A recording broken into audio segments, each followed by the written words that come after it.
E normal ca bărbatul după 50 de ani să fie cât mai rar. Ai înțeles? Dar spune că te-ai chinuit să-i suși pula să-i o scoli. Credeai că iese bitcoine, credeai că iese pula mea din el. Asta de ce nu veniți să spuneți, dacă toți sunteți așa voi drepte și alea? S-a știut de la început că ești o târfă ordinară în pula mea, te-a luat ăsta, te-a lăchit cum a putut, mai cu o injecție, mai cu una alta cu ce spuneai tu și ți-a dat la muie. Da? Dar ăștia sunteți voi, fătu-vă în gură să vă fut, că știți să râdeți de oameni. Eu nu vă fac morală sau ala că mi se rupe mie pula de morala voastră, dar așa ați fost toată viața voastră. Ai înțeles? Niște căcați. Ați aplaudat o jigodie ordinară de a spar familia lui ăsta. Asta poate putea să-și refacă familia. Da? Asta aplaudați voi, bă, frate, și promovați prostia, fake-urile, căcaturile. Pe un canal unde ce? Proascope, parcă tu aia mâncați aici pula ta, de făceai morală la toată lumea, de nu știu ce, de nu știu cum, și aseară te-ai pus în genunchi și stăteai să-ți o bagi o încică toată în gură. Ai stat, ai pus și capră, te-ai ălea pentru subiectul ăsta, te-ai vândut cel mai ieftin și ai vândut și pe alții de lângă tine. Da? Eu i-am spus să nu urce, vezi de treaba ta, nu urca. De ce să-i faci dacă e ca un copil mic? La un copil mic, dacă îi spui, nu te duce la priza aia, că te vei corenta. El asta va face, asta îi va rămâne în cap. Înțelegi? Să facă contra. Bă, de ce să nu mă duc, că mă corentez? Dar dacă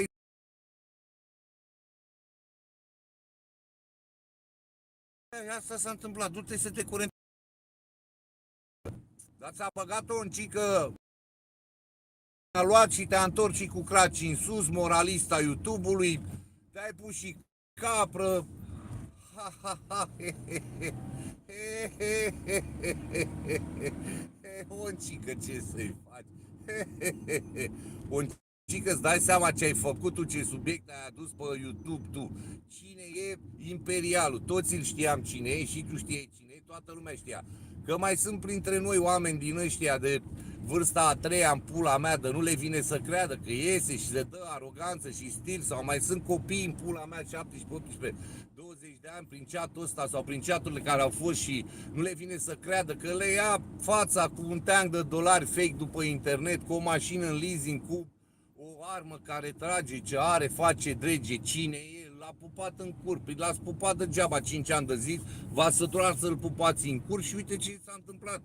De fapt, adevărul unde era. Eu știam toate chestiile astea și am spus, n-am de ce să mă bucur să exaltez așa că ce-a pățit. Că eu sunt genul de om, frate, că eu sunt mai bucuros să pun mâna în sărul cu bătaia, mai satisfăcut aș fi, da? Mai mult adrenalină ar fi în mine să-l întâlnesc, să-i rup cocoașa, decât să mă bucur că i-a subt aia pula și de fapt n-avea milioane care le are. Ca și cum mă duc și eu, hai că mă duc eu să moară mama, să vezi ce fac, ce dreg, că mă întâlnesc cu Imperialul. Vă spun eu că îi sug eu pula lui Imperialul și n-are un leu la el. Asta s-a întâmplat, ai înțeles? Deci eu în loc să mă duc să-i rup capul, nu mă frate, facem concurs, care îi suge pula mai bine lui Imperialul, ca să demonstrăm că n-are niciun ban. Ia sub aia, pula și eu mă să-l bat, dar ce să-l mai bați, că e cusut pe toate părțile, operații, bătrân, ăla mai e om de bătaie în pula mea. Că el face, zice, ce să facă și el, că o fi fost și el pula mea la viața lui, o fi bătut 3 sate pustii și unul fără oameni, că e normal când era tânăr. Când ești bătrân nu mai poți, cu face și bețivul ăla în pula mea de pe pretutindeni, bețivul românilor de pe pretutindeni, dacă te prinzi și îți dau un număr, pula, bă, futu-te în gură, pe tu cazi cu sticla mână pe sumasă, ești nebun la cap și sticlă de plastic. Tu nu știi că tu cazi pe sumese, nu mai poți să ții sticla la mână, tu dai umed. Dar ăștia sunteți voi. Da? Să ieși, fă, să spui, Roxano, cât e sub pula, că ai crezut că cade coaiele din el, a căzut numai coaie din el, a căzut toate pe tine. Dați-vă în pula mea de zdrențe ordinare. Le aplaudați pe ăstea în pula mea de fac rău în viață. Numai în locul lor, numai în locul prostului ăsta să nu fii vreodată și să cazi de unde a căzut el în pula mea. Mai cade unul de la etajul 10, cade la 9, 8, 7 își mai revine să duce la etajul 8-9, iar mai cade până la 6, iar, dar nu cade la 0, ground, pula mea, de la 10 ăsta s-a dus în cap. Columbeanul ăla e minciună pe lângă ăsta. Ăla măcar Columbeanul a mâncat, a băut, a avut lovele, bani, ălea, gata, a trecut, e în azilul de bătrâni. Pe ăsta unde credeați că ajunge? Într-o garsonieră. Bine că o are și pe aia. Voi n-ați văzut că au ieșit toți căcați ăștia de intră cu 2 solnițe și ălea și pula mea. Intră să spună ce au făcut ei după 30 de ani, 2 solnițe. Am fost în România, mi-a lăsat vreo 3, 4, 5 case, 6, 7, 8 terenuri, un județ întreg și o pulă în cur. Bă, frate, bă, mâncați și puneți gavareală la toate alea în pula mea. Toți vă știm ca pe buzunar, vă știm ce faceți, vă știm cine sunteți. V-am văzut, domnul Oncică, și dumneavoastră, când în spatele tastaturii și a ecranului atâta știi să ameninți, îți auzi în jur copilul, dacă nu și proștii care sunt prost ascund, dar te-am văzut și real să moară măta când ți-a dat unul o palmă și a doua ai luat-o în aer, ai făcut triplu șuluț cu dublu ax, ai înțeles? Am și eu numele de telefon la fostele tale și la alea și la pula mea, dar eu le respect pe femei, ai înțeles? Eu nu i-am băgat niciodată pula în gură lui Flavia că a plătit pula la tine și a trimis în Elveția. Nu i-am băgat și nu mă interesează. Că așa se spune, dar tu dacă ești corectul ăla din pizdă care zici că ești, de ce nu vii în camei pula și te folosești de cuvintele lui Cioara că să droga Simona pe umărul meu, că ai tu, da, vino și arată. Ai înțeles? Vino și arată, frate, mâncați aici pula ta, te rog frumos să-mi trimiți mie în privat, lui Liana să-mi dea mie, lui morții tăi cui vrei tu. Ai înțeles?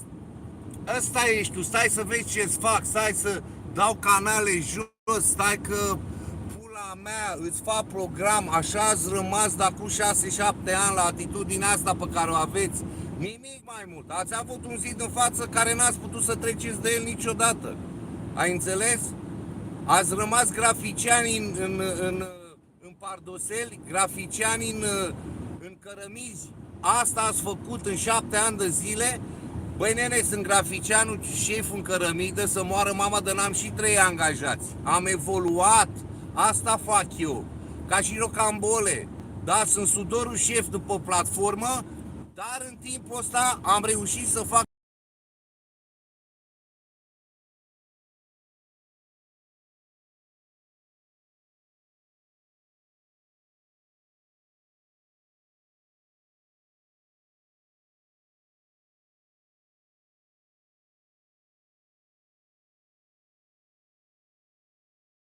pula mea.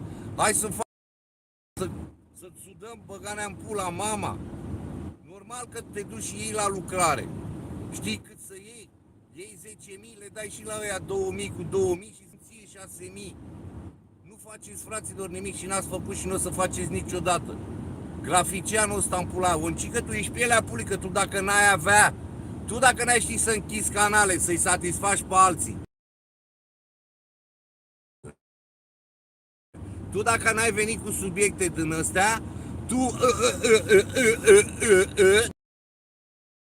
ține 6 ore, tu ești pielea pupăi, tu, frate, nu oferi nimic decât râși și panoramă în pula mea, ești nebun la cap și să nu vii să-mi spui tu mie vreodată că m-ai ajutat, că ai făcut, că mi-ai sub pula, știi bine că nu m-ai ajutat, nu m-a ajutat. Nu, dar tu ești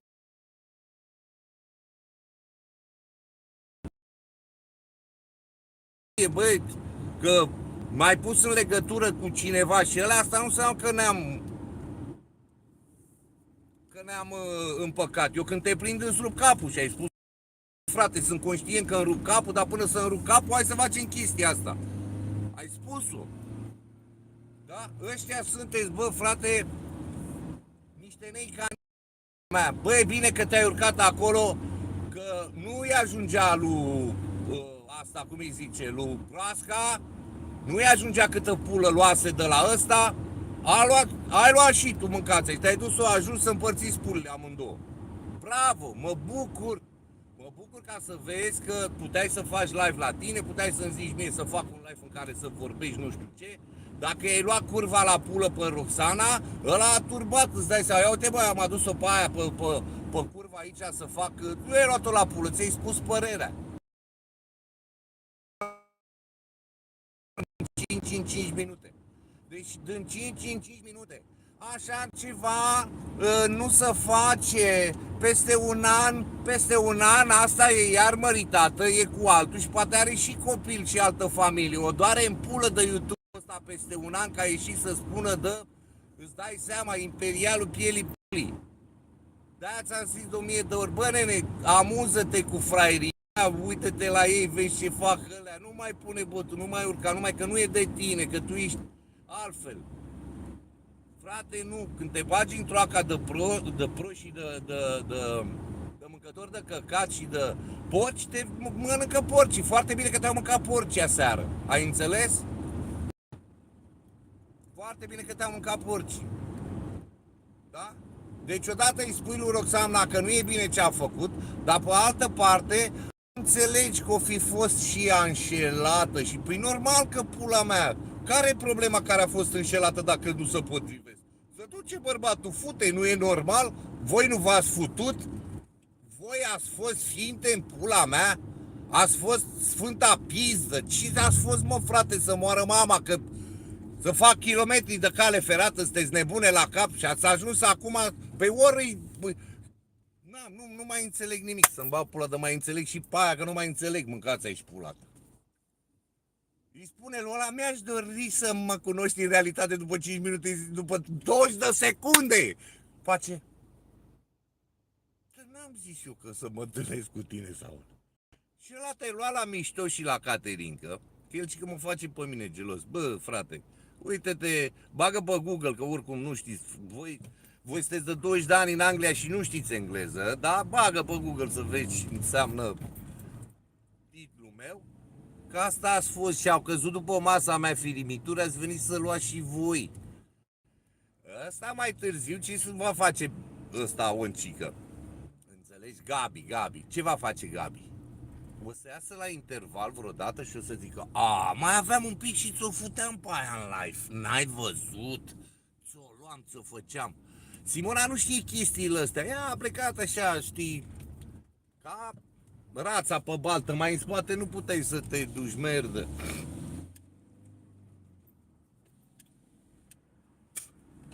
Ai înțeles?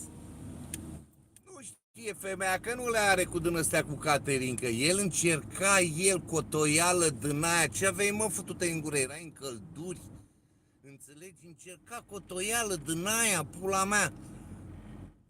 Aia nu știa, ăsta o să iasă, puteam să fac să înțeleg lucruri bine care pe mine mă doare în pulă, că îl știm toți în pula mea. Dar să știi de la mine că și fostele și actualele care le ai, eu le-am dat obraz, frate, și a lăsat femeile în pace, nu m-am băgat nici să le deranjez vreodată în viața mea. Dacă au sunat pentru ceva și am putut să le ajut, le-am ajutat într-adevăr, dacă nu. Dar asta e chestia, băi, ăsta de te învârți de 3 ori în aer în pula mea și faci, aici vrei tu să fii. Tu aici, pe YouTube-ul ăsta, să ți se dea ție crezare. Ție adrenalina îți crește când vine unul și spune, cum a fi Matei, da, m-ai ajutat, mi-ai băgat boți, îți mulțumesc, ești cel mai tare, înțelegi, că auzi validitate. Cauți ca cineva să te valideze aici. Bravo, Oncică, ce ai făcut aseară, că ai adus-o pe aia. Băi, Onci, ești cel mai tare, mă, să moară măta dacă te mint, dacă nu-i... Asta cauți validat, să te valideze cineva. În rest, știm toată lumea cine ești în realitate, da? În realitate, unul și arângi în cap, pe stradă, că s-a dat șmecher pe TikTok unde nu i-a mers, să pișă pe el. Live unul plânge ca mine, altul nu știu ce pula mea face, e normal, asta e realitatea. Înțelegi? Dar eu ți-am mai zis și mă repet că poate n-ai auzit. N-am să mă duc la Flavia niciodată să-i spun capălă tipului de la Elveția. Dar n-am să mă duc să-i spun, că n-am nimic cu ea. Da? Dacă tu ești dobitoc și ești idiot și aș putea să fac chestia asta din cauza ta, că tu bagi toată lumea în căcat, eu n-am să o fac. Pentru că ea a fost suflet cu mine la un moment dat și cu asta basta. Și fosta ta a fost suflet și caracter, tu ai fost singura jigodie în pula mea, spui mie că am dat-o jos pe Simona și am înjurat. Păi față de ce ai făcut tu, că le-ai pus în raporturile sexuale și ălea și ai trimis la toată lumea, ești nebun la cap? Ce am făcut eu, îți dai seama că tu m-ai blocat pe mine. Ca tu asta faci, mă blochezi pe mine să-i reproșezi ei, vezi?